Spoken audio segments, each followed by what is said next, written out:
Sampling techniques 10 marks. There are two types of sampling techniques.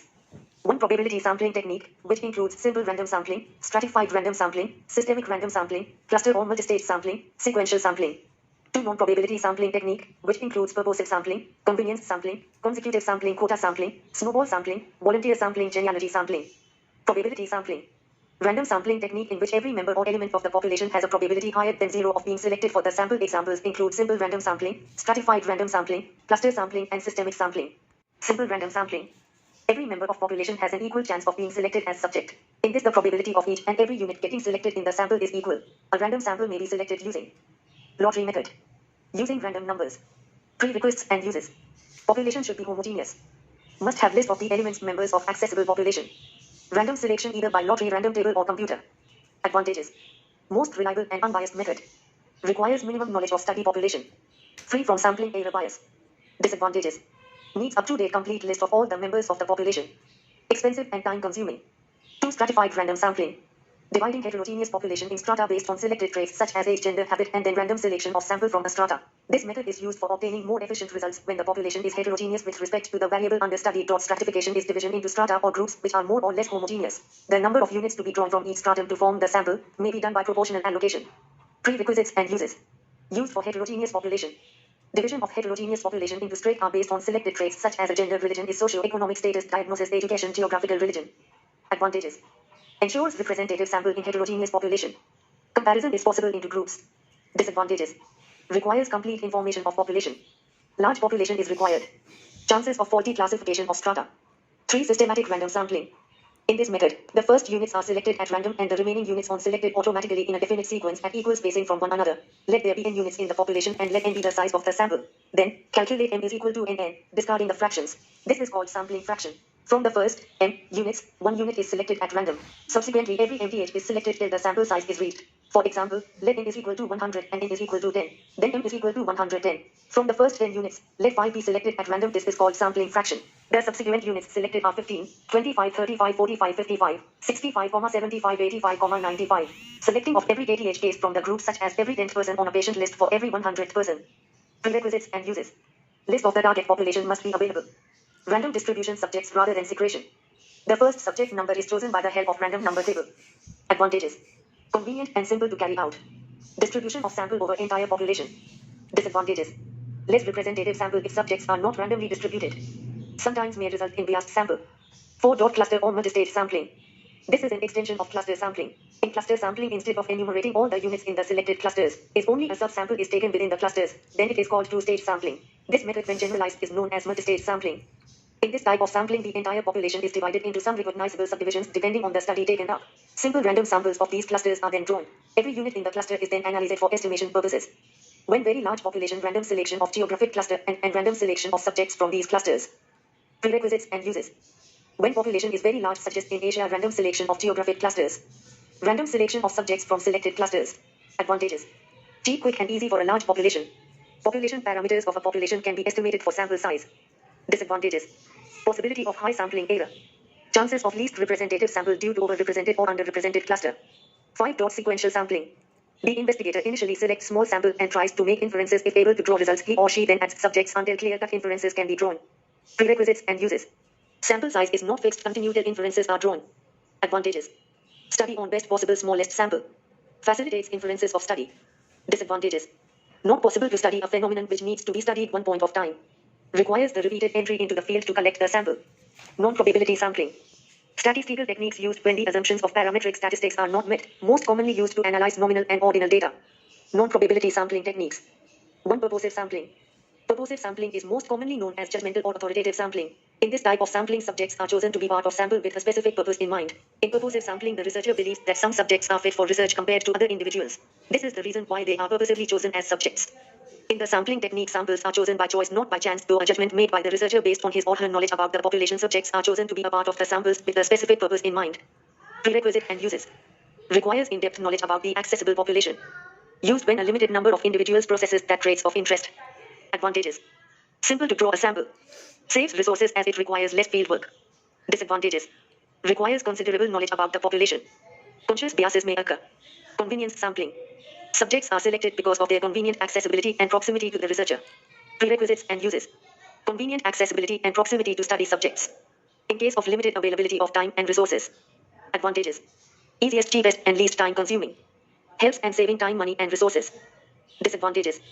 Chances of sampling bias. Non-representative sample. Findings cannot be generalized. Volunteer sampling. Target subjects are informed through mass media to participate in study, and interested participants may voluntarily contact researcher to participate in the study. Prerequisites and uses. Target subjects are informed through mass media. Interested participants themselves contact researcher and volunteer to participate in the study. Disadvantages. Cost effective, needs very limited efforts and time to locate the study participants. Helps to collect large size data in limited time period. Disadvantages. Chances of non-representative sample systematic error bias because only interested people participate in study. Study result will lack the generalizability. Consecutive sampling. Peaks of all the available subjects who are meeting the present inclusion and exclusion criteria. Prerequisites and uses. Used for continuous changing populations such as hospital patients. Advantages. Ensures small representative sample. Convenient and less time consuming. Disadvantages. Limitless option about the sample size. Always does not guarantee the representative sample. Quota sampling. Equal or proportionate representation of subjects from each quota. Prerequisites and uses. The basis of the quota are usually a gender, education, race, religion, social, economic status. Advantages. Economically cheap. Suitable where the field work has to be done like studies related to market and public opinion polls. Disadvantages. Always does not guarantee representative sample. Chances of sampling bias. Snowball sampling. Locating the initial subject and then taking assistance from the subject to identify people with a similar trait of interest. Snowball sampling is a non-probability sampling technique that is used by researchers to identify potential subjects in studies which subjects are hard to locate, such as commercial sex workers, drug abusers. In this situation, snowball sampling is the best choice for such studies to select the sample.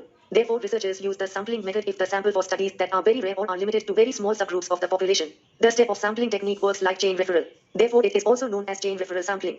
The researcher asks for assistance from the subject to identify people with similar trait of interest observing the initial subject. Advantages. Used by researcher to identify potential subjects in studies where subjects are hard to locate. Disadvantages. Facilitate sampling for people difficult to locate. Cheap, simple, and cost effective. Need little planning and lesser workforce. Disadvantages. Little control of researcher over the sampling method. Representativeness of the sample is not guaranteed. Chances of poor coverage of entire population. Genealogy sample. Prerequisites and uses. Used in rural population which is socioculturally and economically homogeneous. Also used in genetic studies to identify trends of genes in traditional families. Advantages. Used in rural population which is socioculturally and economically homogeneous. Also used in genetic studies to identify trends of genes in traditional families. Advantages. Provide representative sample from traditional rural communities which are socioculturally and economically homogeneous. Save the time and effort in locating a study subjects as they are referred by previous participants. Disadvantages. Chances of systemic error or bias.